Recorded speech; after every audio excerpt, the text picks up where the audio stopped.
Bonjour tout le monde, on va continuer l'analyse. Dernièrement, on a vu le chapitre 16, que le narrateur il a entendu une femme qui chante la misère de son mari et aussi condamnée à mort. Donc, il a entendu d'être gracié par le roi, mais en vain, donc il est décapité. Donc, chapitre 17, le narrateur pense à s'évader. Voilà, elle pense encore à s'évader. Il s'imagine déjà dehors de la prison, dans le port pour s'embarquer vers l'Angleterre. Mais voilà qu'un gendarme vient de demander son passeport. Le rêve est brisé. Ici, Victor Hugo, même dans le rêve, le narrateur souffre. Donc, il veut la liberté à tout prix. Voilà.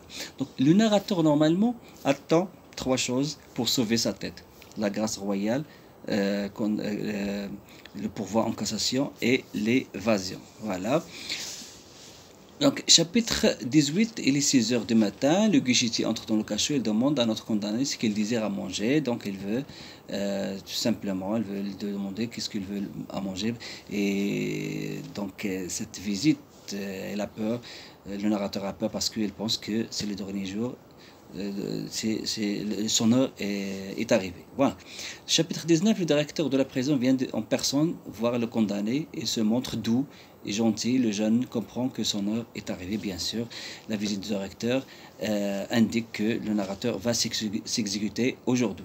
Voilà, donc le Victor Hugo nous décrit la souffrance du narrateur. Chapitre 20, le narrateur pense à son geôlier, à la prison qu'il trouve partout autour de lui, de dormir dans les murs, dans les guichetiers. Voilà, donc la description est totalement négative.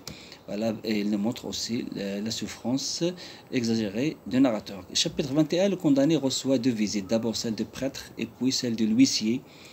Ce dernier vient lui annonce que le pourvoi en cassation est rejeté et que son exécution aura lieu le jour même, place de grève. Elle reviendra chercher le narrateur dans une heure. Voilà, donc deux visites de prêtre et de l'huissier. Cela comprend que le narrateur va s'exécuter aujourd'hui, ce qui a doublé sa peur, et sa tristesse et son angoisse. Chapitre 22, voilà, donc 1 jusqu'à 22, ça y est, c'est fini, donc il va être transformé dans la conciergerie. Le prisonnier est transféré à la conciergerie et ne compte le voyage il nous compte le voyage de sa discussion avec le prêtre et l'huissier pendant le trajet. Il se montre peu bavard et paraît plutôt pensif. À 8h30, le carriole est déjà devant la cour. Voilà, chapitre 22, 23. L'huissier remet le condamné aux mains du directeur dans un cabinet voisin. Elle fait une rencontre curieuse avec un condamné à mort qui séjournera dans la même cellule à Bicêtre. Ce dernier fils d'un ancien condamné à mort lui raconte son histoire et son part de sa redingote. Bien sûr, elle a trouvé un autre personne qui va être condamnée à mort, c'est le Frioche. Donc, Victor Hugo, il a ramené cette scène pour nous montrer que cette peine est inutile.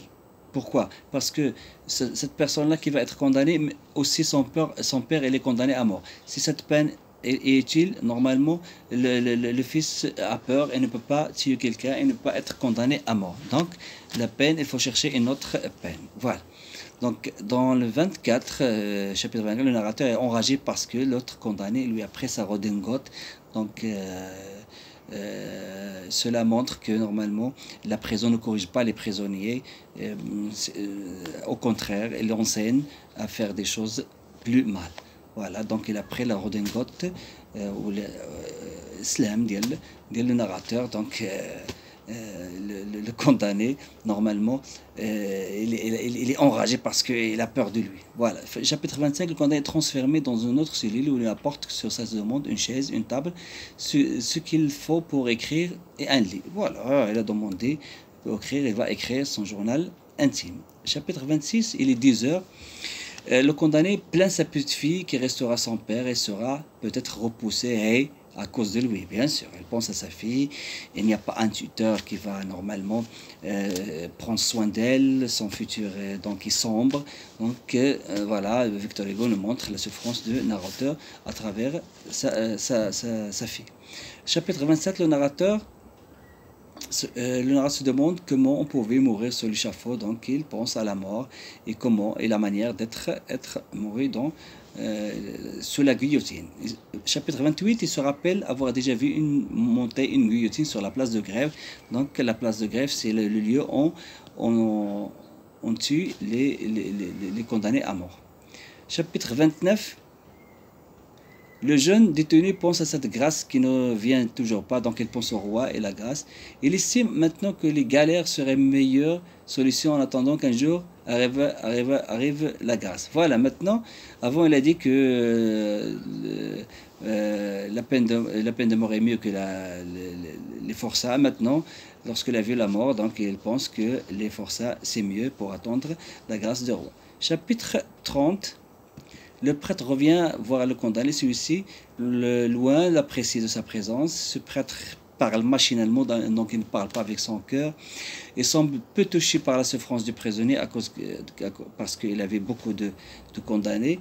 Ensuite, eh bien, que la table soit délicate et bien garnie, même s'il y a beaucoup à manger, il ne peut pas manger parce qu'il pense à la mort et a peur de la mort. Chapitre 31.